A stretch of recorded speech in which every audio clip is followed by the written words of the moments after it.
Aloha. It's such a beautiful word. I just said it because it's beautiful. And such a beautiful greeting from a beautiful land with beautiful people. I think now I know why I've taken 54 hours to reach you. The longest journey of my life.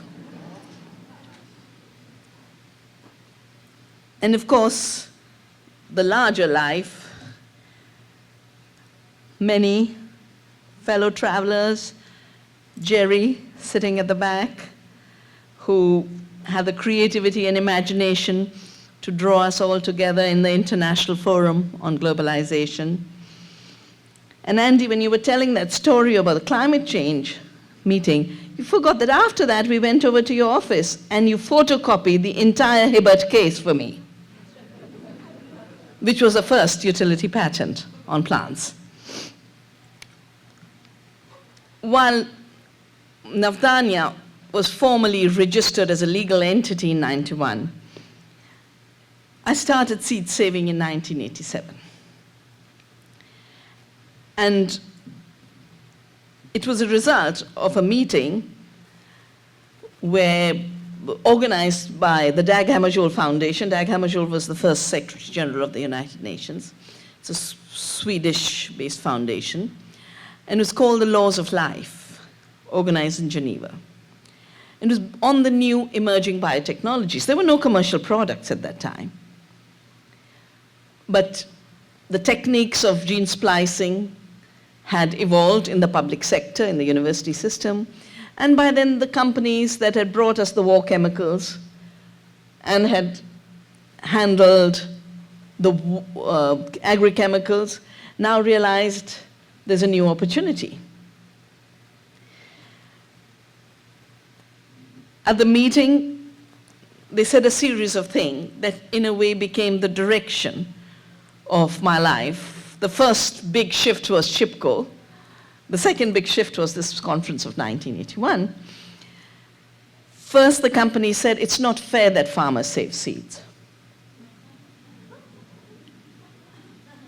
because we should be able to make money out of their not saving seeds by selling it every day. And for this, because they hadn't evolved the Terminator technology at that time, they had the hybrids, but what they wanted was patents. Because not only would patents prevent seed saving and turn seed saving into a crime, but they would allow what I have called life lordism. Like land was concentrated and you got landlordism, and those who never worked the land were the ones who collected rents from it and became the wealthy plantation owners. I'm sure that's how the sugar industry of this country grew. Definitely the zamindari system, as it was called in India, imposed by the British. The zamindars never worked. They were just rent collectors for the British. Most of it went to England. The schools of England at that time, insane asylums, palaces, were all being built on peasant labor, collected as rent. And with this leap of patenting of life, as Nancy mentioned, it began, the first step was with the microorganism of Anand Chakravarti, who worked for General Electric. And you remember, Andy, so often we've talked about this, Chakravarti said, I have not invented anything new. I merely shuffled genes around. Now, furniture shufflers are not treated as architects and owners of buildings. But gene shufflers were given the status of being inventors and creators of life. And there was no clear idea of where genetically engineered organisms would develop, but the industry knew that they had to do this to take patents, because now they could claim they had made something new by changing one gene. The interesting thing is, in these 25 years of debates, when it comes to safety, the same industry says This is safe, it's exactly like nature made it. No difference, substantially equivalent. And when it comes to owning and privatizing life, it's made for the first time. We are the inventors and the creators. Now you can't have, for the same thing, the claim that it's natural as nature made it, and you being the inventor. I have called this ontological schizophrenia. They can't even decide what world they live in. Now, as they were, and the second thing was, there was, I think, SIBA, the industry was talking about how they were too small. These big giants said, we are too small. We got to get bigger. And by the turn of the century, we'll be 5 companies controlling food and health. Because it's the same industry that brings us agrochemicals, that brings us pharmaceuticals. So it's fine, I mean, just pump more herbicides, more pesticides, get people to fall victim of more cancer, more neurological problems, sell more drugs. It just can't fail. I remember in 1985, I was traveling to, it was 84, Ethiopia had the big famine. And I thought Ethiopia would be like India. Anyone can go, just walk around. Of course it wasn't, because it was a dictatorship at that time. But I was traveling to Ethiopia, and next to me was a person from Pioneer Hybrid. He asked me, where am I going? I said, to understand the famine, to get a closer feel. And I asked him, what do you do? Where are you going? He says, I work for Pioneer to sell seeds, hybrid seeds. I said, but hybrid seeds will fail in this drought here. He says, that failure is a success for us, because the more seed fails, the more we sell. And that is part of this logic that for industry, there's no failure. In fact, the more they destroy the earth and her fabric, the more they destroy farmers, the more they destroy our food, the bigger their cake. Right now in India, as a result of the new policies, we now have every 4th Indian hungry and every 2nd child so malnourished that they are what is called wasted and stunted in nutritional language. Wasted means their body size is too small. Stunted means they're becoming dwarfs. That's half of India's population of the future. So what is the industry now trying to do? We've got a huge program, everyday ads coming in the newspapers and in the TV. Mothers, you were stupid. You need literacy. You don't know how to feed your kids. So we are going to bring you new GMOs, new nutraceuticals, new micronutrient, industrially fortified foods. So every crisis for them is turned into an opportunity. I'm hearing these companies talk about how they can't afford to wait for safety. They were going to release a bug into the Congo. And I said, what about the safety impacts? We can't stop to look. It'll hurt our profits. Exactly what President Bush Sr. said in Rio in 1992, when he refused to sign the Convention on Biological Diversity. He said it would hurt the profits of the biotech industry. So safety has to be sacrificed in order to maximize profits. I'm listening to all of this idea of controlling the earth, our food, our health, and my mind went to Gandhi. Because you remember they used to say for the British Empire, the sun never sets on the British Empire? Because 85% of the colonies and territories were controlled by them. And Gandhi took out a spinning wheel and said, if the empire is based on taking the cotton of the world, catching the slaves in Africa, bringing them to the plantations in America, destroying the weaving around the world, he said the only way we get freedom is by making our own cloth. At a time where it was assumed that you can't make your own cloth, because all the resources were flowing to England and finished textiles were coming to our parts of the world. So on the one hand, we had bonfires of British clothing, and on the other hand, Gandhi pulled out the spinning wheel. He didn't know how to spin. Nobody in India was spinning anymore. He found an 80-year-old woman, asked her to teach him how to spin, then asked the whole country to spin. And when he was told, how do you think a few pieces of wood can bring you freedom? This is powerless. And he said, it's the only thing that can, because it is so small that it can be in the hands of the last woman of this country. And that is why we will have a powerful freedom movement, because everyone will be involved.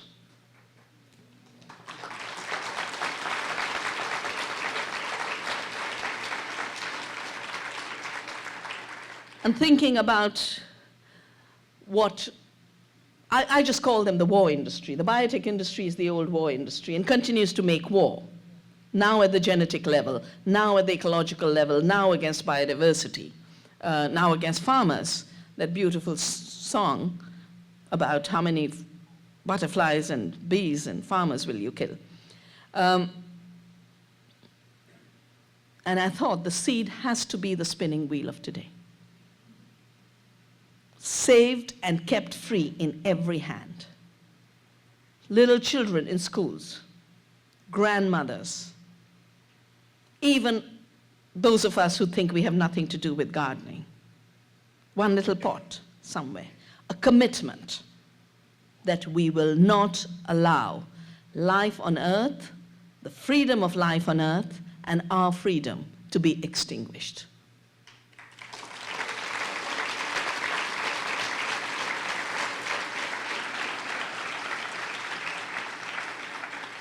So GMOs are actually just the door to patenting. They are not the end in themselves. Industry is now already taking patents on non-GM crops. They had to do GMOs to open the door to life patenting. But right now, what really matters to them is collecting royalties, 200 million every year from the cotton farmers of India, 2.2 billion from the soya farmers of Brazil. There's a big case that the farmers brought. And the article that allowed this to become international law is an article in the Intellectual Property Rights Agreement of the World Trade Organization. This agreement is called Trade-Related Intellectual Property Rights because my government said, you can't bring intellectual property into trade. This is about how we make our food, how we produce our medicines. This is a sovereign decision we will make. And so the Washington lawyers just went and put TR before IP. They said, now it's trade-related by definitions. Got to swallow it. But it was so huge a leap that in that Article 27.3b, which is on life patenting, a clause was put that 4 years after coming into force of the agreement, this article will be reviewed. Most countries of the world said patents on life are wrong. Stop patenting of life. That review has never allowed to be formally completed. So a mandatory review to correct this blunder is sitting incomplete.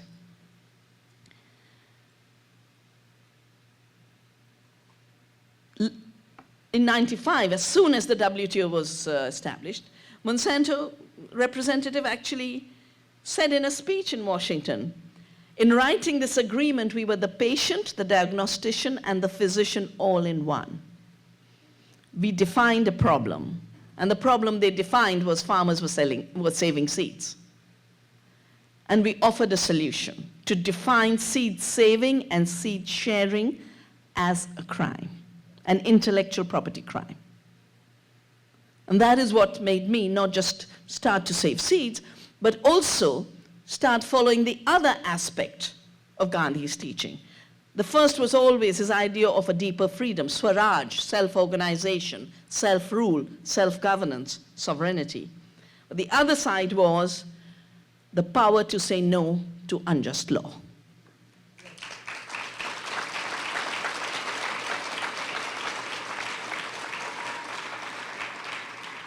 And it's only, now we realize that his first practice of what he calls satyagraha, the fight for truth, civil disobedience, arising from a higher law, the law of the land, the law of humanity, was practiced on September the 11th, 1901,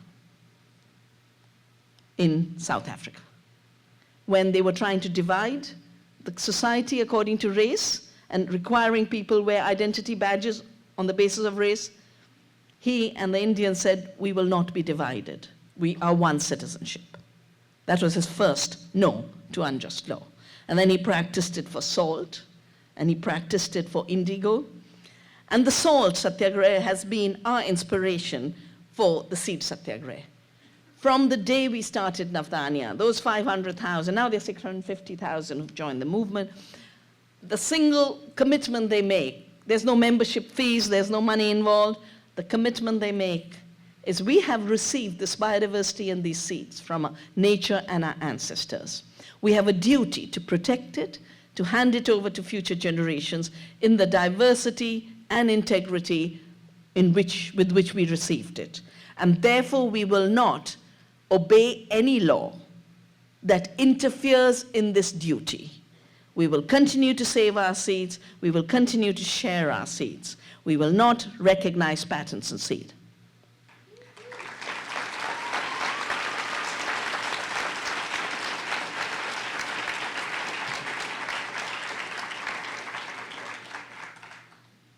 There have been means of control throughout human history.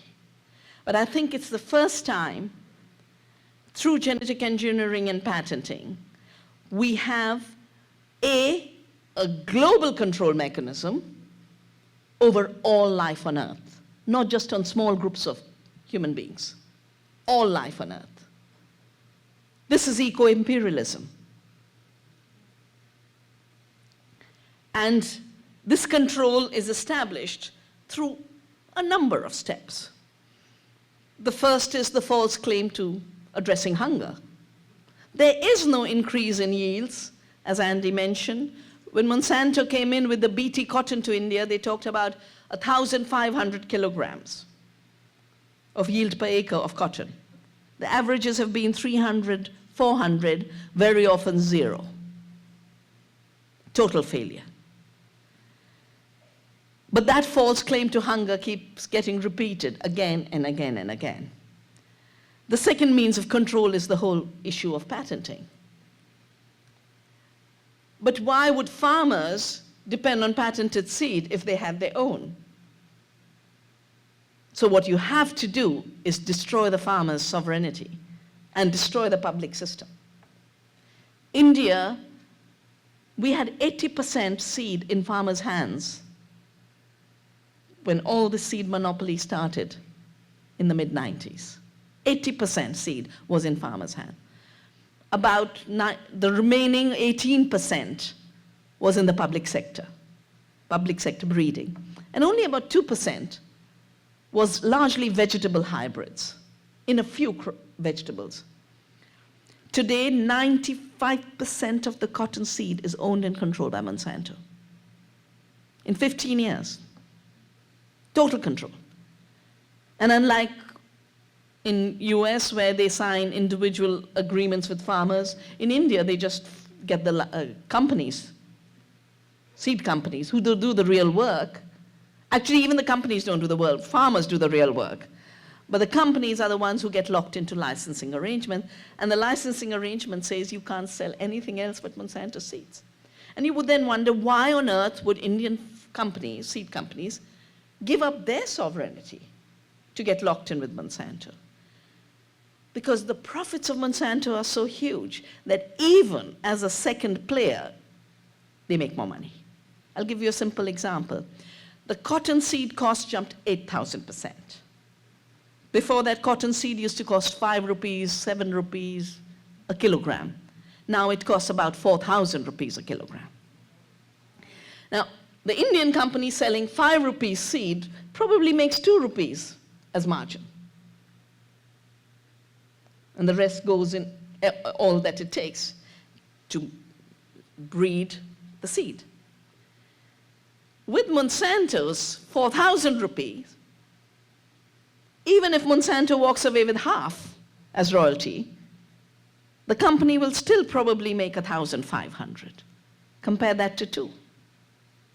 That is why more and more national companies and local companies are being bought up. Because in the logic of money, it makes sense. In the logic of life, it makes no sense at all. So there's a desperation. Besides pushing patent laws, there's a desperation to criminalize farmers' seed. This was tried in India in 2004, and we did a big national beet satyagraha, seed satyagraha, and I took 100,000 signatures to our Prime Minister and said, we've both grown up in the land of Gandhi. Here is our commitment. You can pass this law, it'll never be obeyed. So you might as well not pass it.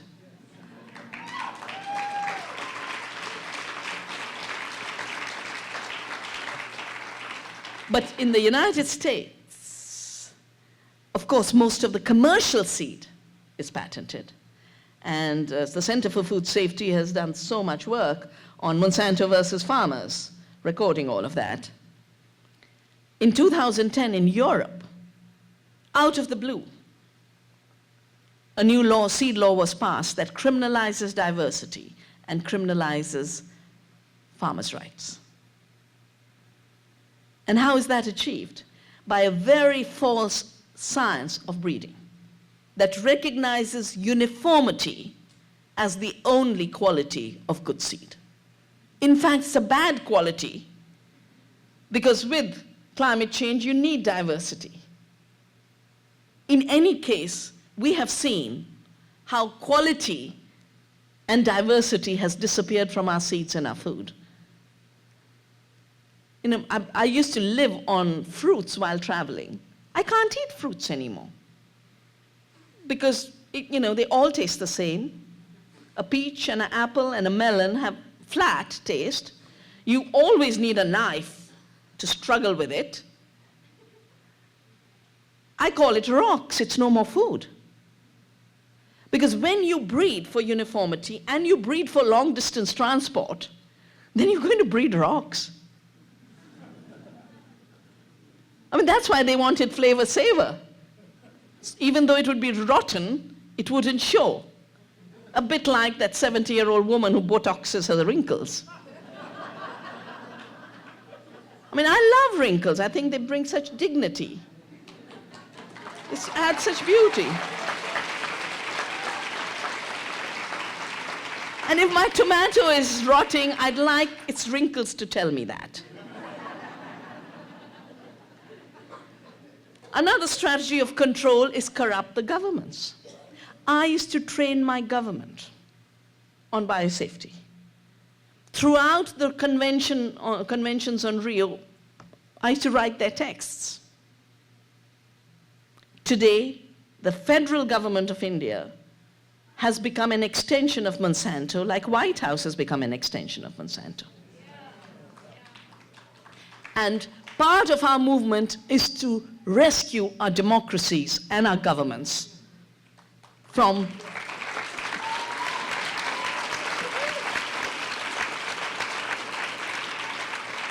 I don't want to take too much time, but the US aid is now only given to countries which will introduce GMOs.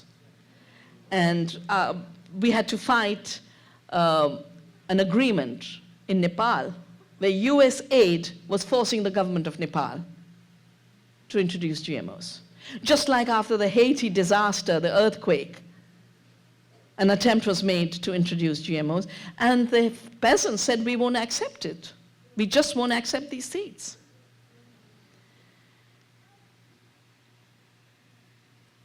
Industry constantly says biosafety regulations are strangling us. First, they don't obey biosafety regulations where they are.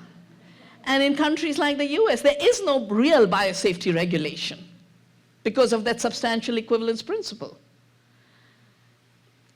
Globally, we have now, as a result of the UN Convention on Biological Diversity, the Cartagena Protocol on Biosafety.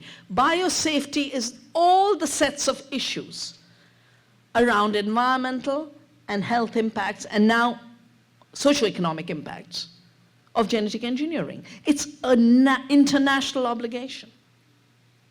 And I was very privileged to have been among the first group of experts that drafted the framework for this convention that was set up by the United Nations.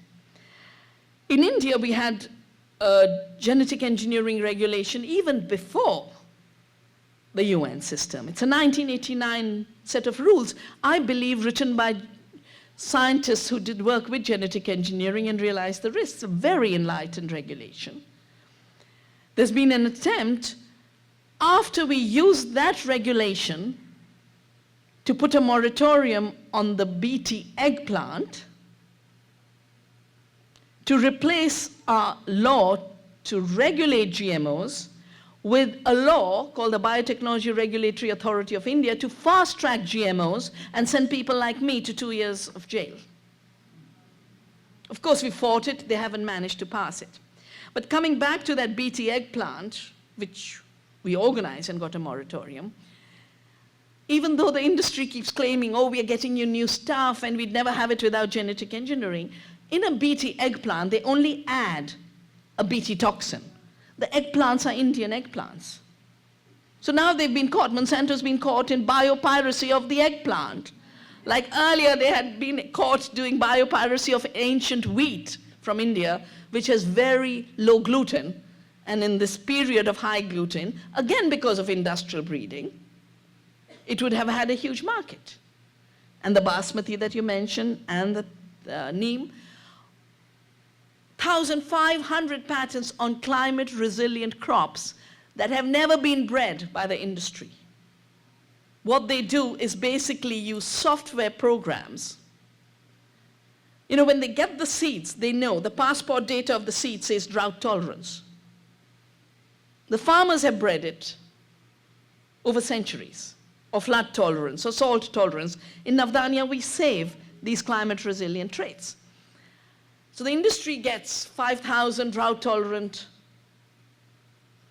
crops, seeds from gene banks, and then they basically run it through computer programs to see what are the common genomic elements, and as they say, and then we make a guess, we take a lottery of which is the winning set of genes. They have no idea what the plant is doing. They have no idea where exactly drought tolerance comes from. But they're gambling on the future of life, like the Wall Street pundits gambled on your money.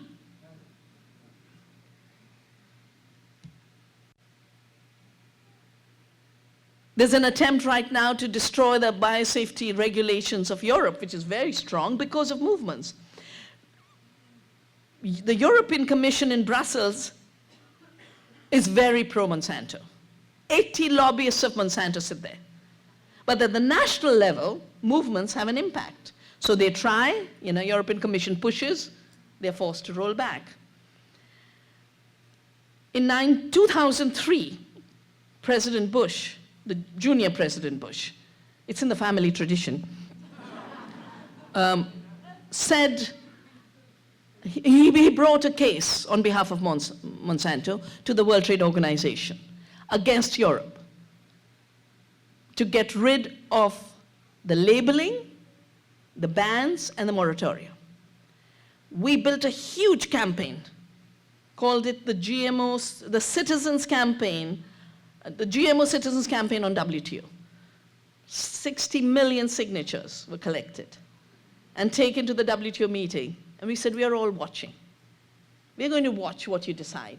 And if you decide on behalf of Monsanto, you have zero credibility as an institution of multilateralism. So they did not. They actually decided nothing. It was neither this way or that, the outcome.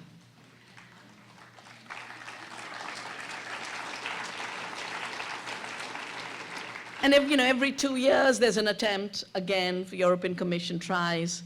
I remember 3 years ago, I was called and I did 4 countries in 3 days. And interestingly, wherever I go, identical articles are in the newspaper, in Italian, in German, in French, in Spanish, identical article. And those claims continue today. I don't know how many of you are keeping track of a fellow called Mark Linus. No, good. Oh my gosh. At least there's one part of the world where he's not being talked about. It's a fellow who used to be an activist and says, now I've seen the light. Now I've seen the light, and GMOs are the only scientific option. And he's called, I mean, the only person he's mentioned by name in a recent talk at Oxford is me. I'm sitting in India. And he calls me an ideologue who's anti-poor, and goes on to say, because this is good science, farmers must have the right, and everyone must have the right to grow and spread GMOs. And this was sent to me, this quote was sent to me on the email, around the time when this young woman was gang raped in Delhi. And of course my first thought was, saying that there should be freedom to plant GMOs is equivalent to saying a rapist should have freedom to rape. He immediately screamed and shouted, Vandana Shiva is calling me a rapist. He doesn't even know how to differentiate between is like saying and the act. So I said, how can he even claim to have learned the science when he can't even read English properly?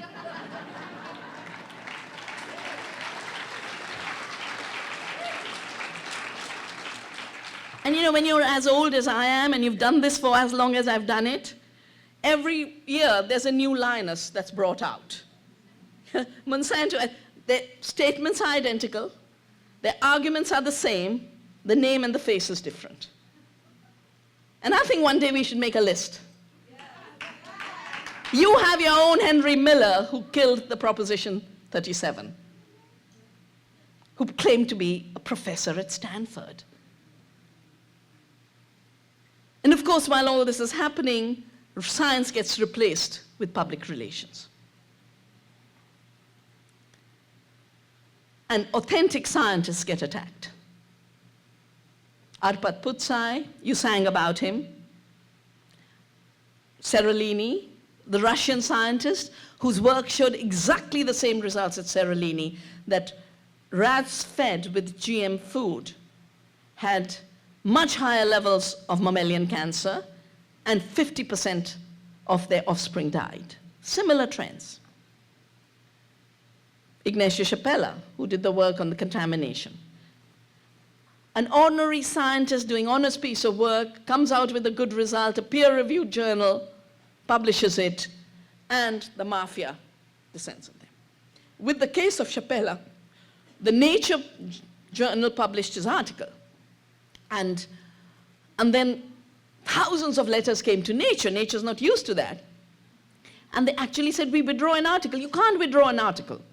It's published. Like you can't withdraw a word that's gone out, or you can't withdraw a GMO that has been released into the environment. There is no callback.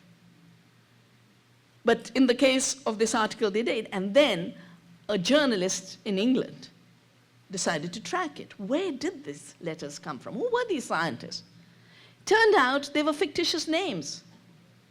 This is a new public relations strategy called viral marketing.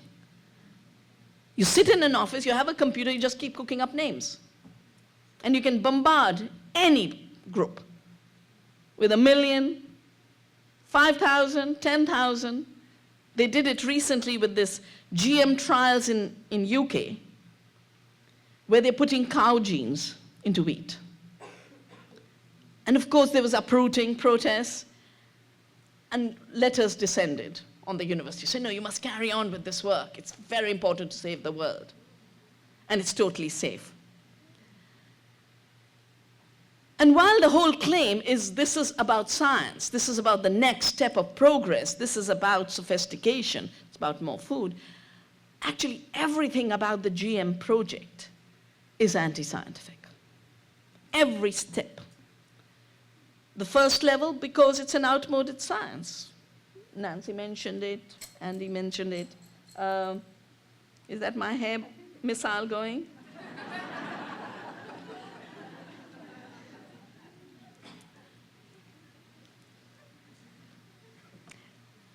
You know, now the world is recognizing agroecology as the discipline, as an interdisciplinary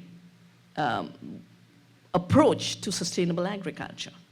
The United Nations, the best of scientists, and agroecology recognizes first that an agricultural system is a system and that every part of it is related. And understanding those relationships is science. If you don't know how the soil relates to the water, to the biodiversity, the soil organisms, the pollinators, you don't have a science. And industrial agriculture does not have a science. They made chemical fertilizers in former explosive factories and said, let's push them. No idea what those chemical fertilizers do to the soil organisms. It's a technology of making chemical fertilizers with the same technology that made explosives. This is not the science of life. It's the science of killing. In a similar way, GMOs are not science. Because you shoot blindly with a gene gun. You don't know what it's doing, where it's going, was it absorbed. So you have to pump more and more hazardous viruses, bacteria, antibiotic resistance markers, all evidence of a clumsy, unproven technology. And you call it sophisticated. And you say, now we work at the genetic level. You destroy at the genetic level. You don't know what's happening at the genetic level. That is where disciplines, the new disciplines like epigenetics, come into play. And at every level, the claims of GMOs are failing, that it'll produce more food and solve hunger. I've been accused of making the world starve because of my criticisms. That it will reduce chemical use. Chemical use has gone up. And he talked about the emergence of superpests and superweeds on a scale you've never had before. The aspect of monopolies on seed. And we have seen this, the impact of this in India with the BT cotton. As I mentioned, I got inspiration from Gandhi spinning wheel. Cotton was always our fiber of freedom. And then Monsanto comes into the cotton picture. Seed that was renewable becomes non-renewable. The hybrid seeds into which the BT gene has been introduced need irrigation, more crop failure. It doesn't control pests, more pest incidents, 300% higher occurrence of pests. And our study showed 13 times more use of pesticides in the cotton area. So we've seen something India has never seen, because we have such a long term in our thinking. We believe in reincarnation, so no one life can be too bad. There's always another chance. But with Monsanto's debt, there is no other life. And 270,000 farmers have committed suicide in this period of the takeover of seed supply. The majority of these, if you make a map, the areas with the highest suicides are the same areas with the highest BT cotton. The suicide belt and the BT cotton belt is the same belt. If a farmer is locked into unpayable debt, and contrary to the debt in the public sector, where farmers organize and say we won't pay the debt, this debt is consumer debt. The farmer is no more a producer, they're consumers. And they've been made to believe this is a miracle seed. I wish I had saved ads of the earlier days where they used to use gods and goddesses to market the BT seeds. And we have 300 million divinities, as many as the species on this planet, because everything's sacred in India. So they had so many free salesmen to draw out. Guru Nanak in Punjab, and Hanuman in the south, and Balaji in wherever Balaji is popular. And peasants who've always taken their stories, their sacred stories seriously, actually do believe, how can Hanuman be lying to us? So they go for the seat, and they are asked to sign on a mortgage paper on their land. There's no money exchanged. You have 1 year, crop failure, second year, maybe a little, but the input costs have jumped 10 times. Meantime, because of global trade, the price of cotton keeps falling, as all agricultural produce. And in 2-3 years, the farmer knows he'll never be able to pay the debt, and the agents of the seed companies and the chemical companies, which are the same companies, then come and say, your land is mine. That's the day the farmer will go quietly to his field and drink a bottle of pesticide. And the widow will be told, your husband's lying dead in the field because of that parting with the land, which is the mother. They worked hard. This was not supposed to happen. And the suicides are highest, as I said, in a cotton belt, and cotton farmers used to be the most prosperous in India because it was a cash crop. And just as there is, I call this a genocide. On the UN definition, any deliberate harm to a group of people is a genocide. It so happens we use it more in the area of ethnic cleansing. But I believe farmers are a group. And this is a deliberate harm. And again, one more PR person of Monsanto who gave me the bullshit award in South Africa for making the world starve with organic. He actually wrote an article when the suicide started, saying, this is good, we need to get rid of our small farmers. And then you have the genocide, accompanied with ecocide. The butterflies, the pollinators. We did a study on the soils of the BT cotton area. In the first 4 years of planting, 22% of the beneficial organisms were gone, particularly the bacteria that biodegrades organic matter. 1,900 animals were found dead who had grazed on cotton fields. When they did the autopsy, they found undigested matter. Surely, if the toxin is killing the bacteria that digests biomass, animals will die, soil organisms will die. And they keep saying there's no impact. They said it degrades, it doesn't survive. There's a study in Canada showing BT toxin survives in the blood of women and in their fetuses. So all the claims about safety are so manufactured. And when there's too much evidence, just silence. Just silence the messenger. I say, the only reason they haven't been able to silence me is there's no job they can take away. I gave up university in 1982. Yeah. And they can't rob me of my friends and our solidarity. We are there together.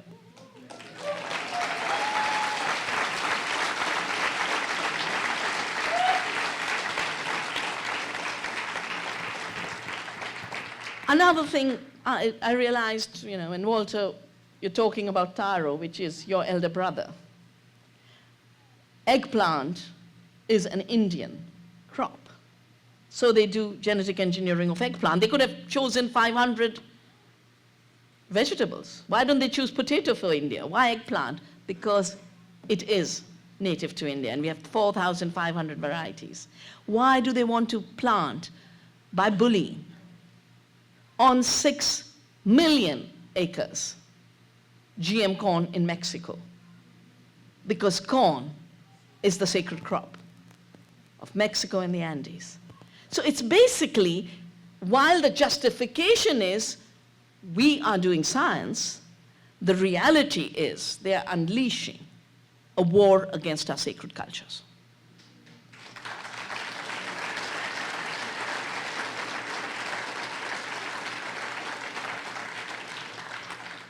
And that is why I've always said, let's know the science. Let's understand the impacts. Some of us can do it.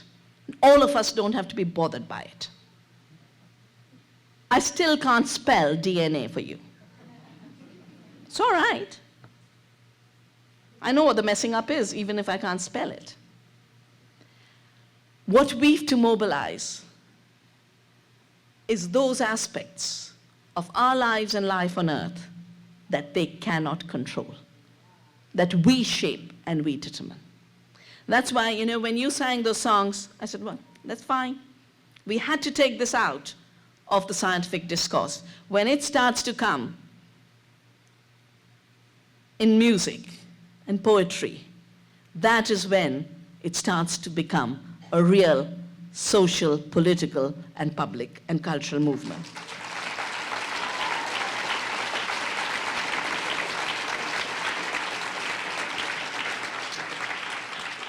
And Andy kept talking about how it's dead, that paradigm is dead. And that's why it's so violent, They're feeling cornered. They're feeling cornered because contrary to 20 years ago when they parroted the same claims, and it was about a future vision, today we've had the experience of 20 years. It's no more a future vision. We have evidence of the failure. And that's why Navdanya, Center for Food Safety, another 25 groups, we brought together a global study on what really is happening in different countries around GMOs, in Argentina, in Brazil, in Canada, in the United States, in India, Europe. And we realized we had to call this report. We couldn't call it the State of GMO report. We called it the GMO Emperor Has No Clothes.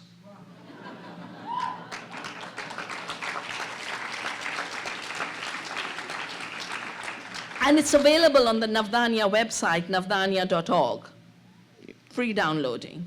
As is our report, produced now, 150 groups, and a broad alliance for seed freedom. And you all must join. Go either to the Navdanya website or the seedfreedom.in website and sign the Declaration of Seed Freedom. Make it your own. And the Seed Freedom report from across the world is also available on the website. But we now want it to be a living report. We have to have a section on taro in there. And each of you, all of you, must contribute. And let's write our own histories. Let's shape our own futures. Over the last 40 years, whenever we found we need to concentrate our energies, we pick a fortnight, which for us is a very significant fortnight, but I think globally too. 2nd October, which is Gandhi's birth anniversary, now recognized by the United Nations as a day of satyagraha and a day of nonviolence. And 16th October, which is World Food Day, to celebrate that fortnight for seed freedom and food freedom, to reclaim our seed sovereignty and our food sovereignty.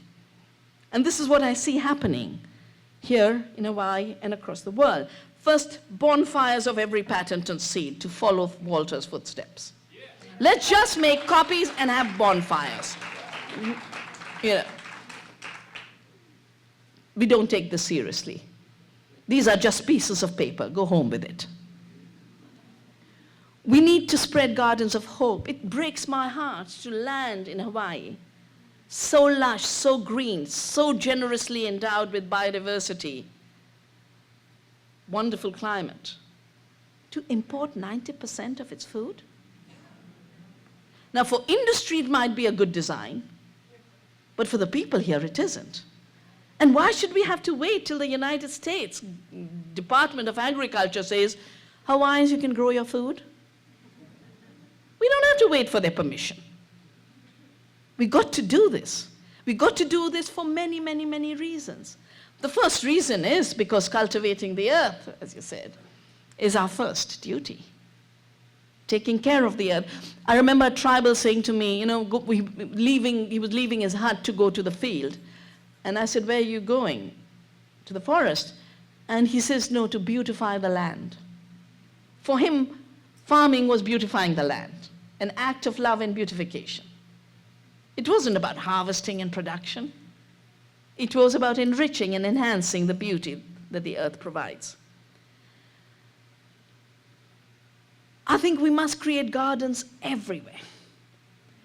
And I really do believe every farm should be a garden. A farm that's not a garden is not a farm. It's a war zone.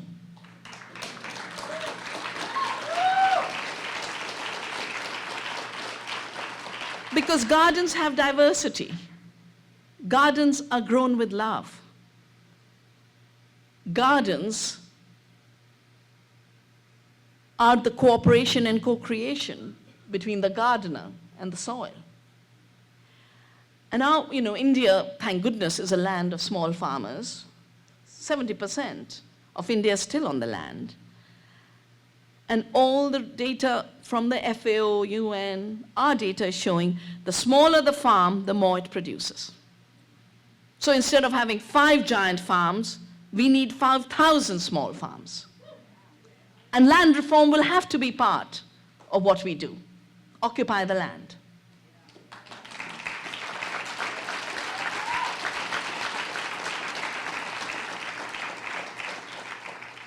Because the GM industry went on about feeding the world, last year we just decided we're going to take the real farms of our members, of the Navdanya members, and see how much they were producing in terms of diversity, and then translate it into nutritional figures.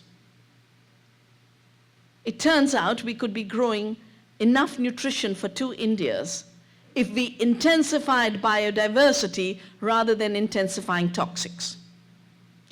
It's a very clever move industry uses. They say intensive farming, just assume it produces more food, when all it's doing is making chemical inputs more intensive. And then they go on to say, and therefore, ecological farming is inefficient. But they don't clarify what the intensiveness is about. It's the intensiveness of poisons. And we need the intensification of life. And life's processes are intensified if we intensify ecologically rather than chemically. We intensify biodiversity rather than monocultures. Our report, Health per Acre, again, is available. And it was a lot of tedious calculation. But why are we getting so many nutrient deficiencies? Because our soils don't have the nutrition, and we are not growing the plants that would produce that nutrition. You can't have a world living on a diet of corn and soya. And in any case, that diet is not a human diet anymore, because from rough estimates, about 60 to 70% is going for animal feed. I call it animal torture, because herbivores don't want grain, they want grass. You're feeding them this stuff just to fatten them up faster. And also, meantime, make big money in the feed industry. And the conversion ratios are so inefficient. And then a large chunk is going for biofuel. Only 2% of US soya is eaten. And yet those mountains of soya are made to look like it's about food production. Monocultures produce commodities. Commodities are not food. Any system that grows more monocultures and more commodities is a recipe for starvation, is a recipe for ecological devastation. And therefore, we must not treat diversity as a luxury, but the very condition of the Earth's being and the very basis of food security. And it's in gardens that we can reclaim that diversity. So my dream for 2013 is everywhere, seeds of freedom and gardens of hope. Start that movement here.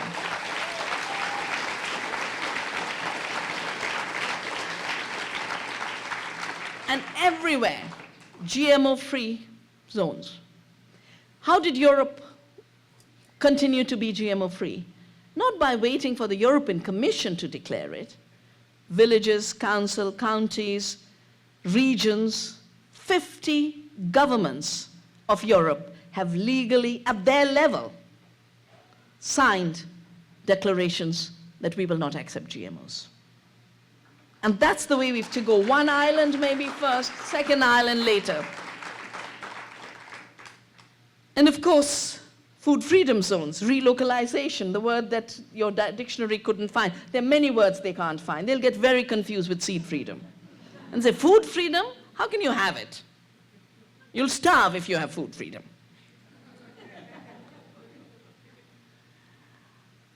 But what I really feel hopeful about is that from various sources, every one of us across the world is realizing that our cultures of seed and our cultures of food are sophisticated. We have to resurrect our diverse cultures in all their diversity. And thank goodness, for us, unity does not have to be monocultures and uniformity. For us, unity rests on diversity. It's that unity in diversity that will be our strength. And I think we can see a world without Monsanto if we work well. Let's make sure we hand over a Monsanto-free world to the future generations. The stink of their lies is their vulnerability. And the smell of these beautiful flowers you've given me is the power that we share with nature in very determined but very peaceful form. There's been the illusion in the minds of corporations who claim they own the world and have minds. They're a fiction, their minds are a fiction, you know. That destruction is creativity. That's why every time they can destroy something, they claim ownership. But power in violent form is always weaker than power in creative, non-violent form.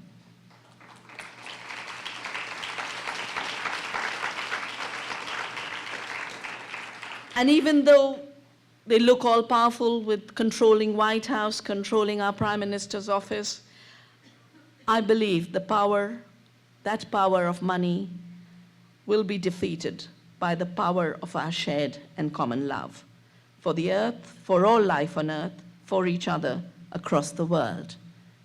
Another beautiful world. I go back learning from you. Mahalo.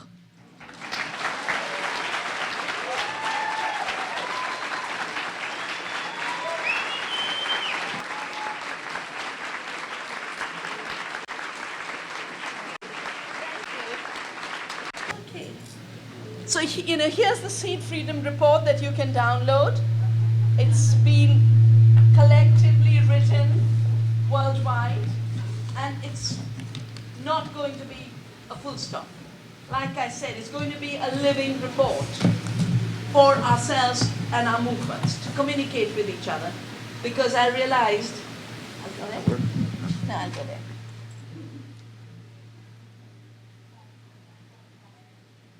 You know, I realize the Europeans have no idea what's going on in the US. In the US, they have no idea what's going on in Argentina by wiping out the agriculture of that country. And we just need to have much better communication. But there was a second reason for doing this, because there's one person called Clive James, again, like this Henry Miller, pretending to be from Stanford, this Clive James pretends to be from Cornell. And he runs something called ISAAA, International Society for the Acquisition of Agricultural Biotechnology Applications. Basically, it's a propaganda machine. And it's just that they do their propaganda through graphs. And they put out these graphs showing how GMOs are increasing to basically cripple people and make them believe this is inevitable. And we realized we had to tell the other part of the story, where there's a rollback, where GMOs haven't entered, where people are fighting back, where people are reclaiming their seeds, and bring both the beauty of the seed as well as the power of resistance of people's movements more live in all our minds. So do treat this as a living document that you will be writing, and let us give power to each other.